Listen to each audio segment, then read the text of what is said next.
स्वागत है। सुशर्मा हिंदी पढ़ाई की ओर से आप सबका नमस्कार। आज का लेसन रविदास। रविदास के नाम से विख्यात संत रविदास का जन्म सन 1388 को बनारस में हुआ था। रविदास कबीर के समकालीन है। उनका जन्म 1388 में बनारस में हुआ था।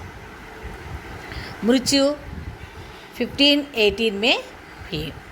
उनके साहित्यिक विशेषता माने उनके काव्य में गुरु भक्ति, नामस्मरण, प्रेम, कर्तव्य पालन को महत्व दिया है।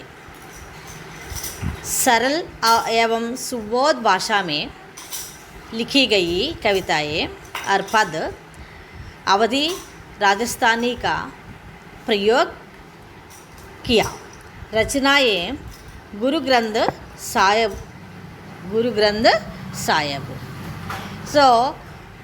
यहाँ रविदास के 2 पद लिया गया है। उन्होंने अपने पदों में ईश्वर के प्रति अपार भक्ति को प्रदर्शित करते हैं। इसके लिए अनेक प्रकार के उदाहरण देते हैं। प्रभु को सभी गुणों से संपन्न तथा स्वयं को दीनहीन बताया गया है। पहला पद अब कैसे छूटे राम में कवि अपने आराध्य को याद करते हुए उनसे अपनी तुलना करते हैं। उनके प्रभु बाहर कहीं किसी मंदिर या मस्जिद में नहीं विराजते, बल्कि उनके हृदय में सदा विद्यमान रहते हैं।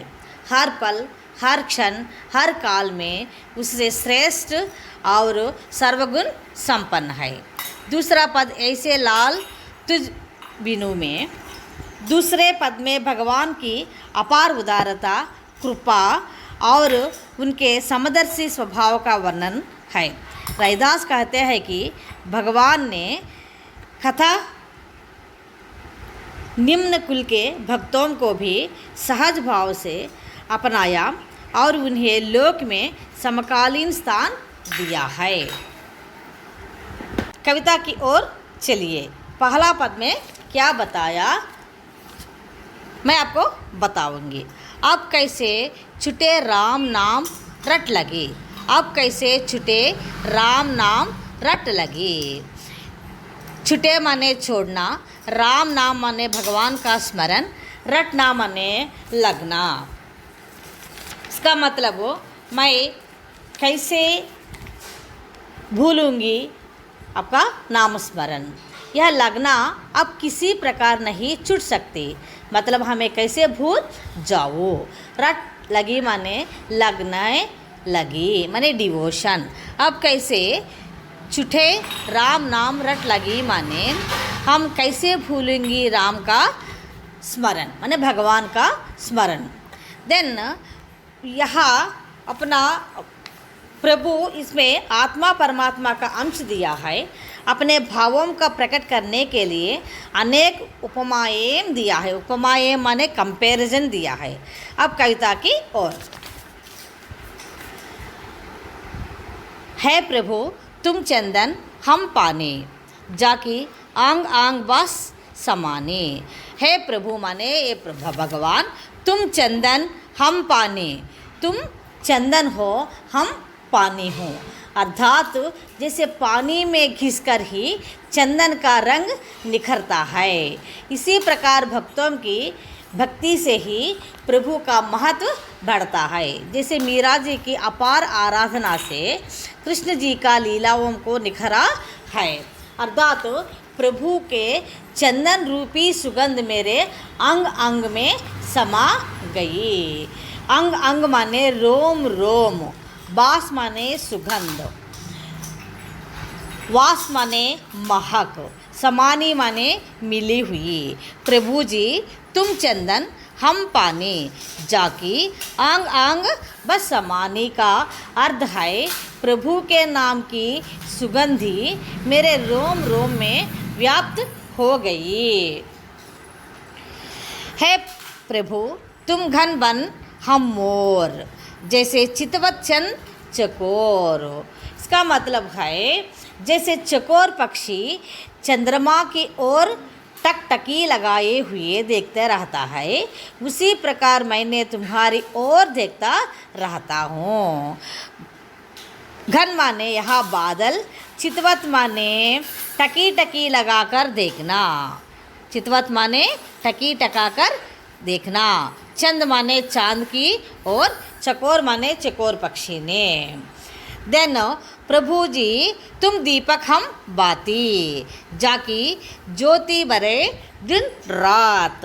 क्योंकि माने हे प्रभु तुम दीपक हो, मैंने दिया हो, मैं उसमें जलने वाली रोशनी देने वाली बत्ती हूँ। रुई से बना हुआ बत्ती जो दिया में तेल से जो लगाकर जो जलने तो रोशनी देती है, उसकी ज्योति दिन रात जलकर मेरे मन में प्रकाश देती रहती है। इसका मतलब हमेशा हमारे मन में रहने वाला जो परमात्मा के बारे में हम हमेशा रखना है और सोचना है, उसके बारे में याद करना है, प्रार्थना करना है। ऐसे ज्योति माने यहाँ ज्योति, बरे माने जलती रहती, राति माने रात्रि। प्रभु जी तुम मोती हम धागा, जैसे सोन ही मिलत सुहाग। माने यहाँ मतलब मेरा हम धागा है, इसका मतलब मेरा तन मन तुम्हारी चमक से ही प्रकाशित है। जैसे सोने में सुहाग मिलने से वह और भी चमक उठता है और दोनों मिलकर एक ही जाते हैं। हे प्रभु तुम स्वामी हम दास, ऐसी भक्ति करे रायदास। जैसे स्वामी को बताया है वो खुद न होकर सोचा है। इसका भाव है भक्त और भगवान दोनों होते हुए भी एक होते हैं। एक बात देखिए, वो पिक्चर्स देखिए, यहाँ जो बताया है पहला सेंटेंस में भगवान और रैदास दोनों मिलकर जो आत्मा और परमात्मा को ऐसे भी होता है। जब हम हमेशा जो भगवान को हम याद करते करते करते हमारा जीवन बिताने तो हम को मुक्ति मिल जाएगा। जैसे चंदन और पानी में मिलने तो ऐसे निखार आता है, सुगंध फैलाता है, इतना सुंदरता बढ़ती है। जैसे घना और मोर दोनों ऐसे कैसे लगता है, मतलब घना देखकर ब्लैक क्लाउड्स को देखने तो मोर को बहुत उत्साह से जोश से और पंखा उठाकर जो नाचते हैं, जैसे चंद्रमा के ओर चकोर पक्षी ने हमेशा देखते रहते हैं। जैसे यहाँ दिया और बाती अकेला कोई काम में नहीं जाएगा। दिया में जो बत्ती लगाकर तेल हो तो ऐसे प्रकाश होता है, वो बताया है। जो हमारा मन में ऐसे हो तो प्रकाश फैलाता है। प्रकाश माने हमेशा हम ऊंचाई पर चले जाते हैं। यहाँ मोती और धागा दोनों अकेला हो तो कोई सुंदरता नहीं बढ़ता है। जैसे रुई माने जो धागे से जो ऐसे हो तो जो माला बनकर उनका अपना चमक बढ़ते हैं, हम चमकता है। जैसे सोना और सुहाग ऐसे भी हो तो उसके सामने उनके सुंदरता बढ़ती है। देन वो सब क्या बताते हैं, माने दीपक और बाती के समान, माने सोने और सुहाग दीपक और बाती के समान एक दूसरा का महत्व बढ़ाने वाले होते हैं।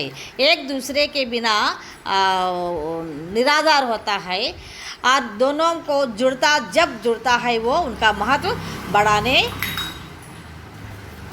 है। देन पहला पद में उसको भगवान और भक्ति का तुलना दिया है। कितना तुलना दिया है, माने भगवान और आत्मा और परमात्मा को तुलना दिया है, और चांद और पानी को, और घना और मोर को, देन दिया और बाती को, मोती और धागा को, सोना और सुहाग को बताया है। इसके बारे में जो कितना उपमान दिया है वो खुद भगवान का नौकर दास बनकर जो वो सब बताया है। हम दूसरे पोएम में जाएंगे बात। Students, if you like this video, please like, subscribe and share it. Thank you.